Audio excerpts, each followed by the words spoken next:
Broadcast live. Timbatam. Melinda The Vocalist. Like the first time I met you, I saw you, not even met you, was at an event, right? Bonnet dye, you know, your hair was dyed, you know, you're just fresh, you're fresh in the market. They say, it was something like they say Limpopo wise, you know what I mean? But I'm sure you perform a lot, so you wouldn't remember, you know? Yeah, especially in Limpopo, like it's like my second home now, so yeah. I go there a lot, so. Yeah.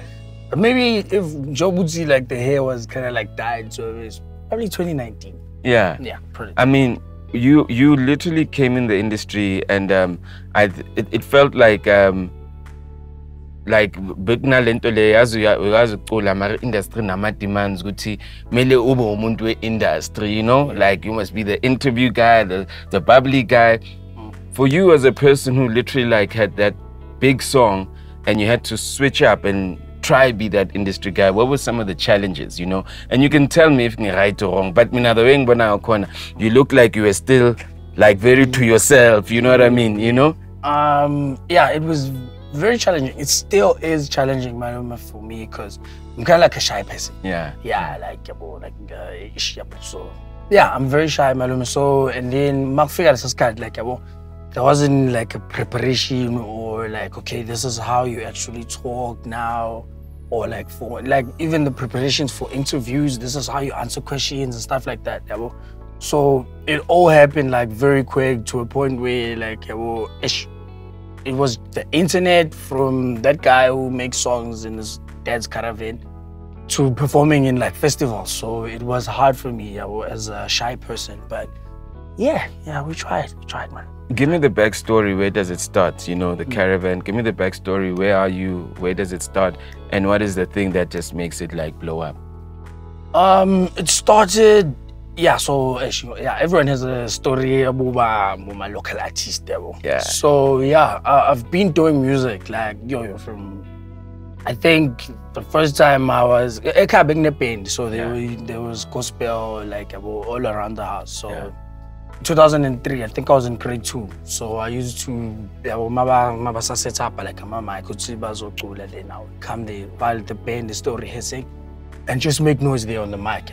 So 2003.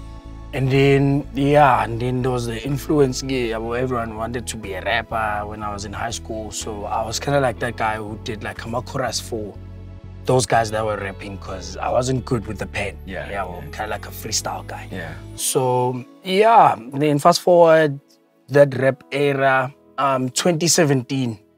It's when I actually like started doing like a solo career. So I was doing like covers, like people's songs and stuff. And then I would post them like with status on WhatsApp, because I didn't have Twitter or Instagram at the time. So I would post those videos with status on my WhatsApp, and then people would take those videos and post them to Twitter. So the next thing I remember, people telling me I'm famous on Twitter. Like, didn't understand, because I don't have Twitter. I don't even know how the thing operates. A lot of people started calling. I remember the first guy that called me was Sjava in December 2017. He told me that he wanted to work with me, but he scheduled like it was fully booked. Yeah, I remember he even sent me that thing. Yeah. It was booked from 3 December till 5 January, the following year, which was 2018. I can imagine you looking at saying that, yo, if this could be me one day. Yeah, and I'm like, Malum, I want to meet you now. It's like, Donna, that's why I sent you all those dates. Like, I'm busy. So, and then Sun El musician was performing. There's this club in Margate. It's the actual only club at Margate.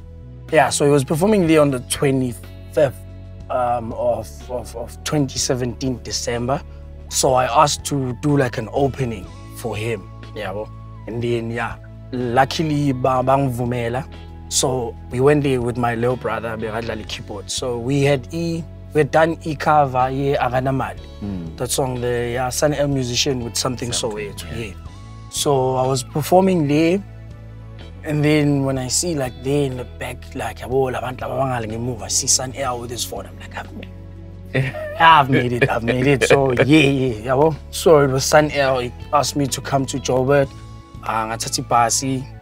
We recorded ibamthathile, and then he sent me back home because it was like there was still like my album me that had to come up and stuff. So I was home, and then I continued doing like the covers. We caravel time with my little brother. And then I remember we did Midnight Staring, the one with Maphorisa and Busiso. Then Maphorisa called me. Chintwana, I see like, do you actually do your own songs? I'm like, yeah, I've actually did like a few. And then he asked me to send him like a few songs of mine, because it was like, I see all this thing, everyone is like, yeah, you can sing or what, but now you're doing covers. So can you do your own? And then I sent him like 3 songs. And then he asked me to come to Joburg. I mean, hello, food in the basi. Google Pekai, by the way, also. Oh, yeah. It's in Potchefstroom. Okay. In KZN, like the south of KZN. Yeah, so I took a bus. I saw about 7 I arrived in Joburg around 6 in the morning. Yeah, I met Maphorisa. We went straight to studio. We recorded in my place around 8:30 to 10. We were done with the song. He posted the song with internet, asking people like, what do they think about the boy? And like, yeah, that's where like everything changed, People were just saying, Donna, just release the song. Yeah, well, we don't want to hear anything. Just release the song. We want the song. And yeah, fast forward to Lee. Yeah.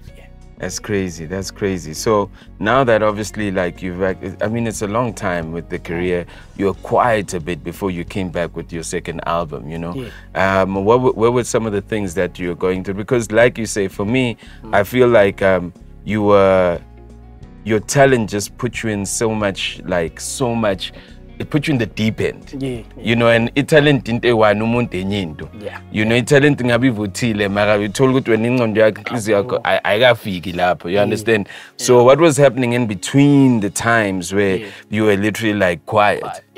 I had to take some time to myself, to grow like as a person, because all this thing like I got famous at a very young age. So I was traveling a lot. I wasn't seeing my family that much. So yeah, and a lot of things were happening. Like, I wasn't actually like school, it's okay, tutorial or have a mentor, someone that tells you it's okay.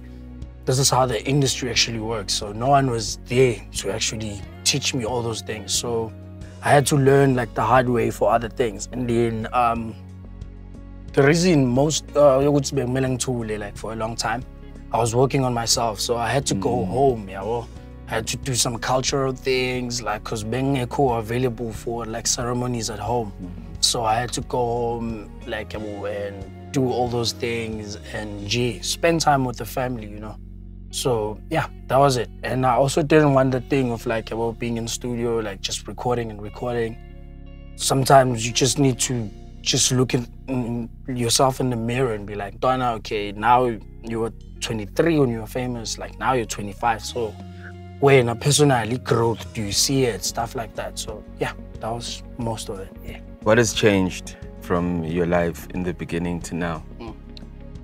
A lot has changed, my room. Like, I would say like I'm a family man now. Yeah, like my family man, so. Like a lot of things like business way management for me, even with family and stuff, like isn't because like there was like management that was talking on my behalf to my family, so I had to change that. So yeah, I'm actually more involved like in terms of Sekaya, and Nami as a person, like I can actually separate now Mlindo The Vocalist and Mlindo. So yeah. So where are we going now with Melinda The Vocalist? You dropped a brilliant album last year. And it was because you go quiet, sometimes you will go, I wonder if people will receive him. But I just, you came back, it was like you never left. You know what I mean? Which is incredible. What are the plans? Now that you're independent, you're in control of your journey, how far do you want to shape this career now, Yeah, so what happened, like mostly, like I was doing like a lot of gigging to a point where like, I was getting to a point where I'm actually not even appreciating, like, you know, that thing, like, you know, like, abantu looking at you, enjoying your music. It was just a thing, like, I'm just doing it now, so I had to actually take some time to myself and appreciate my music, mina ngiwa. So that's why I actually took time with the second album, because we actually made that album during the lockdown. I was at my mom's garage when we made that one. And I had to feature like the people that I wanted, me and myself, not like, you know, this thing of like, okay, feature this guy, it's gonna be more sales and not that. It was like people that I always wanted to work with. So yeah, like now I wanna go like more on the live performances, like theater vibes, you know. A crowd that you connect with, you can talk to, like the people, like, gee, I want to have that type of, yeah, that's what I'm actually working on, especially this year, All right, Melinda The Vocalist, congratulations to actually coming out and like submerging. Abanye abantu yabagwinya lento le bangasaphumi. Yeah, it happens. Abanye abantu yabagwinya bangasaphumi, but like congratulations for just having that fight in you and just to go back and find truth. And guess is we okay, I guess, you know, like that it just grounds you, you know, the fact that you know what Utaleku and that's the base. You know, that's the base. That's the foundation, you know. Alright, then Melinda The Vocalist on the Unplug is going to give us an incredible show. It's a little behind the scenes, behind the story of the man, you know, the myth. You know what I mean? I'm grateful that I'm finally actually speaking to you, because, you know, sometimes you hear guys and you're like, I wonder if he's going to come through. You know what I mean? And you're highly talented. You're one of the guys that's highly talented out there. And thanks for coming through and joining us. I'm going to give you the live show. Now you're going to book him for the live, because you're going to see what he's going to do. Let's go. Let's get it. Let's get it to the theaters. Thank you. Broadcast live.